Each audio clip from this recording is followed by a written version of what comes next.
Hello, everybody. Good morning. Good morning, everyone. This is Dila from Kardec, UK, and we are here today to do our Gospel According to Spiritism. Today is going to be chapter 6. We already done the beginning of this chapter. Now we will continue. We're going to do a continuation. And today, for a change, I'm going to do in English and then we're going to do in Portuguese because I have a lot of friends asking me, why don't you do in Portuguese? And to be honest, it's like, why do we do in English? It's just because, growing up in Brazil, Spiritism is quite common for a lot of us following Kardec. And I feel that it's not common here in the UK or in America or in Australia, but I felt that I need to do this in English. So that's why I'm here for, because Brazilian people has a lot of access to spiritual information. While here in the UK, I don't feel we do have. It's really hard to find reliable, trustful information. So here we are. Let's start with a prayer. Our Father, who art in heaven, hallowed by thy name. Thy kingdom come. Thy will be done on earth as it is in heaven. Give us this day our daily bread, and forgive us our trespass, and we forgive who trespass against us. And lead us not into temptation, but deliver us from evil. Amen. Also, guys, if you want to have a little glass of water next to you, it's a good idea to get this water energized so you can drink after, or you can give to your pets, even water your plants with, good fluids in the water. Um, so let's start. So we did last week, chapter 6, Christ the Consoler. So today we stop in the middle of chapter 6, almost towards the end. So we're going to read just the introduction, and then I will read the explanations of the spirits themselves, okay? So this is what Jesus say, according to Matthew 11:28-30. Come unto me, all ye that labor and are heavy laden, and I will give you rest. Take my yoke unto you and learn of me, for I am meek and lowly in heart, and ye shall find rest unto your souls. For my yoke it is easy and my burden is light. So then it says, all sufferings such as miseries, deceptions, physical pain, and loss of loved ones will find consolation from fate in the future and from coincidence in God's justice, all of which Christ came to teach men. On the other hand, for those who expecting nothing after this life, or who simply doubt afflictions will seem heavier to them as they do not have any hope of mitigating their bitterness. Sorry. This is why prompted Jesus to say, come unto me, all that are fatigued, and I will give you rest. Meanwhile, the assistance and happiness promised to the afflicted depends on one condition, which is to found the law he taught. His yoke is the observance of his law, but the yoke is light, and the law gentle, because it only imposes love and charity as its obligations. This is something you can say about easily. It is the fact that sometimes, well, not sometimes, we always go through, oh my God, why I'm going through this, I have this problem. But when you think that we are here, it's just a passage, that give you strength because this is going to pass. Whatever difficult time you're going through will pass. It's just probation, and it's for for your own growth. When we look at life this way, the burden is light, is not so much. So let's continue now.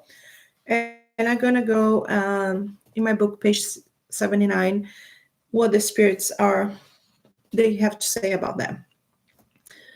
I have come to instruct and console the poor, disinherit, and I have come to tell you then to raise up their resignation to the level of their trials, and to weep, since pain was consecrated in the Garden of Olives.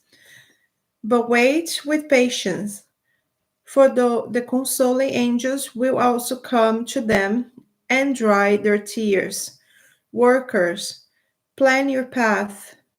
Work commence the following day. There were some labor of the previous day. The work done by your hands furnishes the body with earthly bread.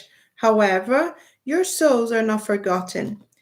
I, the divine gardener, cultivate them in the silence of your thoughts. When the time comes for repose and the thread of life slips through your fingers and your eyes are closed to the light, you will feel the surging with and the germination of my precious seed. Nothing is lost in the kingdom of your Father, our Father. Your sweet sweat and miseries form the treasure that will make you rich in the superior spheres, where light substitutes the darkness, and where the most naked of you will perhaps become the most resplendent. In truth, I say unto you that those who bear in their burdens and help their brothers and sisters are beloved by me. Instruct yourselves in the precious doctrines which dissipates the error of revolt and shows the sublime object of human trials. As the wind sweeps the dust, so the breeze of the spirits dissipates your resentments against the riches of the world, which are frequently very pitiable, since they are subject of more dangerous trials than yours. I am with you, and my apostles will instruct you. So, you who are kept captive by life, drink from the living spring of love and be prepared to one day launch yourselves free and happy upon the bosom of Him who creates you weak so that you might become perfect, who desires that your model, your own pitiable clay, in order to be the author of your own immortality. This was written by the Spirit of Truth, Paris, 1861. Then continue, we have another one. I am the great physician of souls, and I have come to bring you the remedy that will cure. The weak, the suffering, and the sick are my favorite children, and I'm come to save them. Come then unto me, you who suffer and find yourselves oppressive, and you will be alleviated and consoled. Do not search for strength and consolation elsewhere, as the world is impotent to offer them. God directs a supreme appeal to your hearts by means of Spiritism. Listen to him, eradicate impiety, lies, error, and incredulity from your aching souls. They are like monsters who suck the purest of your blood and open wounds which are almost always mortal. Thus, in the future, when you have become humble and submissive to the Creator, you will keep his divine law, love, pray, and gentle to the Spirit of the Lord, and call unto them from the bottom of your hearts. Then he will send his beloved Son to instruct you and to say these goody words. I am come because you call me. Again, this was the Spirit of Truth, Bordeaux, 1861. As you can see, those two different messages receives, one in Paris, one in Bordeaux. They do believe in the doctrine spirits. I don't know, the spiritual gossips say that the Spirit of Truth could be Jesus speaking, but we don't know. Shall we continue? One more, but that one was wrote in Rave 1863. So that was 2 years apart from the first message.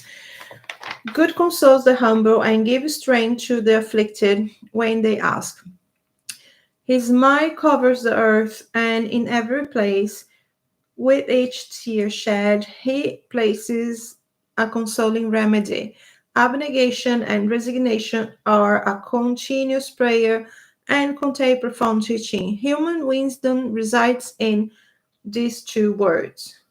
Would that all suffering spirits could understand this truth instead of clamoring against their pain and moral sufferings, which is behoves them to partake. So take these words for your motto, devotion and abnegation, and you will be strong, and they resume all the obligations with charity and humility impose. The sentiment of fulfilled duty will give repose and resignation to your spirit. Then your heart will beat more steadily, and your soul becomes more tranquil, and your body be protected against despondency. Despondency. This is why the body feels that much weaker according to how profoundly the spirit is restricting the Spirit of Truth again. And this, my friends, concludes chapter 6. On next Tuesday, at the same time, we'll be here, and we're going to go over chapter 7. So, for you that are English speaking, thanks so much for being here. And now I'm going to do a little the same in Portuguese. And you're welcome to stay, but it's Portuguese. So thank you so much for being here and for watching this video, even if afterwards. So, agora em português, para vocês que pediram. O Cristo Consolador. O jugo leve, Consolador prometido. O jugo leve. Vinde a mim, todos vós que sofreis e que estáis sobrecarregados, e vos aliviarei. Tomai meu jugo sobre vós, e aprendi de mim, que sou brando e humilde de coração, e encontrareis o repouso de vossas almas, porque meu jugo é suave e meu fardo é leve. São Mateus, capítulo 6, versículo 28, 29 e 30. Todos os sofrimentos, misérias, decepções, dores físicas, perda de seres queridos, encontrarão sua consolação na fé, no futuro, na confiança na justiça de Deus, que o Cristo veio ensinar aos homens. Sobre aquele, ao contrário, que não espera nada depois dessa vida, o que duvida simplesmente as aflições se abatem com todo o seu peso, e nenhuma esperança vem suavizar-lhe a amargura. Eis o que levou Jesus a dizer. Vinde a mim, todos os que estáis fadigados, e vos darei. Entretanto, Jesus coloca uma condição à sua assistência e à felicidade que promete aos aflitos. Essa condição está na lei que ensina. Seu jugo é a observação dessa lei, mas esse jugo é leve e essa lei é suave, uma vez que impõe por dever o amor e a caridade. Ok, agora eu vou pular para a explicação dos espíritos, assim como eu pulei em inglês, porque eu já tinha lido a semana passada, tá bom? Então, a gente vai fazer a outra metade desse texto. Então, aqui vem a explicação que foi trazida pelo Espírito da Verdade. Como alguns de nós, na doutrina espírita, acreditamos que o Espírito da Verdade, que ajudou a escrever os livros de Kardec, seja o Espírito de Jesus, mensagens de Jesus. Não é certeza, mas é o que se acredita. Ele, inclusive, usava esse pseudônimo de o Espírito da Verdade, porque não queria revelar seu nome. Então, mas da maneira que é falado, dá a entender que poderia ser. Então, aqui é o que ele diz. Venham ensinar e consolar os pobres deserdados. Venho lhes dizer que elevem sua resignação ao nível de suas provas, que chorem, porque a dor foi sagrada no jardim das oliveiras, mas que esperem, porque os anjos consoladores virão enxugar suas lágrimas. Obreiros, traçai vosso sulco, recomeçai no dia seguinte a rude jornada da véspera. O labor de vossas mãos fornece o pão terrestre ao vosso corpo, mas vossas almas não estão esquecidas, e eu, divino jardineiro, as cultivo no silêncio de vosso pensamento. Quando a hora do repouso tiver suado, quando a trama dos vossos dias escapar de vossas mãos, e quando vossos olhos se fecharem à luz, sentireis surgir e germinar em vós, minha preciosa semente. Nada é pedido no reino de nosso Pai. E vossos suores, vossas misérias, foram o tesouro que deve vos tornar ricos na esfera superior, onde a luz substitui as trevas, e onde o mais desnudo de vós todo será, talvez, o mais resplandecente. Em verdade vos digo, aquele que carregam seus fardos e que assistem seus irmãos são meus bem-amados, instruí-vos na preciosa doutrina que dissipa o erro das revoltas e que vos ensina o objetivo sublime da prova humana, como o vento varre a poeira, que o sopro dos espíritos dissipa o vosso ciúme contra os ricos do mundo, que frequentemente são miseráveis porque suas provas são perigosas que as vossas. Eu estou convosco, e meu apóstolo vos ensina. Bebei da fonte viva do amor e preparai-vos cativos da vida para vos lançar um dia livres e alegres no seio daquele que vos criou, fracos para vos tornar perfectíveis, e que quer que vós mesmos trabalheis vossa maleável argila, a fim de seres os artífices da vossa imortalidade. Essa é uma mensagem do Espírito de Verdade. Agora, outra.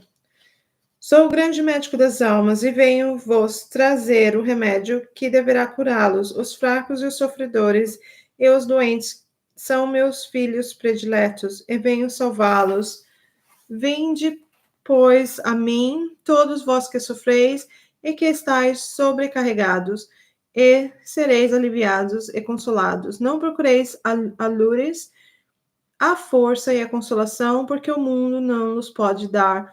Deus fez ao vossos corações um apelo supremo pelo Espiritismo.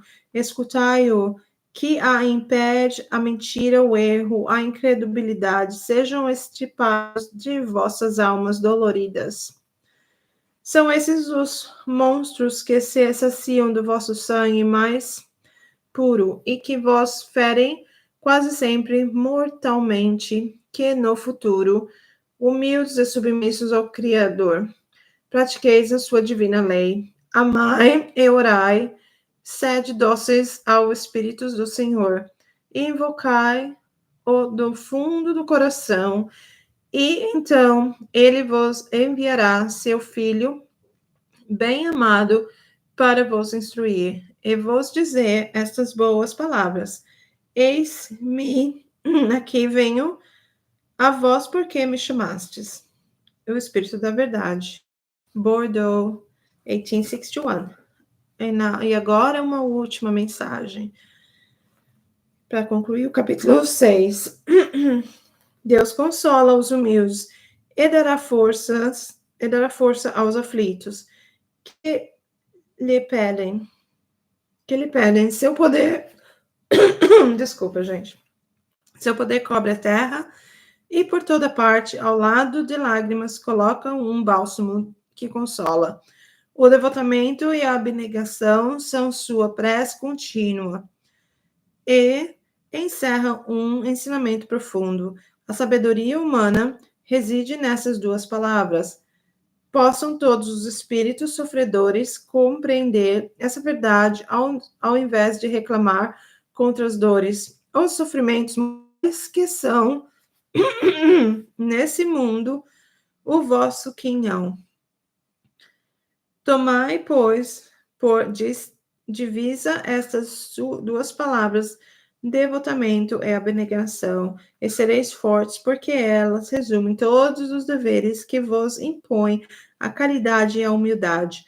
O sentimento do dever cumprido vos dará o repouso do espírito e a resignação. O coração bate melhor, a alma se asserena e o corpo não tem mais desfalecimento, porque o corpo sofre tanto mais quanto o espírito está mais profundamente atingido. De novo, o espírito da verdade. Esse aqui foi em Harvard, 1863. Desculpa. Então, gente, o que é? A gente reclama os nossos sofrimentos aqui na Terra, mas tudo é passageiro, tudo é prova. Se a gente tomar os nossos sofrimentos como uma prova, em vez de tomar, ficar reclamando e ficar deixando se abater, tudo fica mais fácil, porque aqui a gente está nessa Terra para passar por provas, expiações e tornar-nos espíritos, caminharmos para nos tornar-nos espíritos perfeitos, o que é uma longa caminhada, né? Então, é isso que o Consolador vem trazer, um consolo. Então, é assim, hoje nós vamos terminar essa sessão, vamos fazer um Pai Nosso e nos veremos na próxima semana, terça-feira, 8h30 da manhã, o horário de aqui da Inglaterra. Primeiro em inglês, depois eu vou fazer em português, porque assim fica mais fácil para todo mundo, para minha querida Ana, que foi que pediu, e tá aí. Então, a gente vai fazer assim, tá bom? Então, vamos encerrar, e eu vou continuar aqui a fazer um pequeno trabalho. Um beijo. Pai nosso que estais no céu, santificado seja o vosso nome, venha a nós o vosso reino, seja feita a vossa vontade, assim na terra como no céu.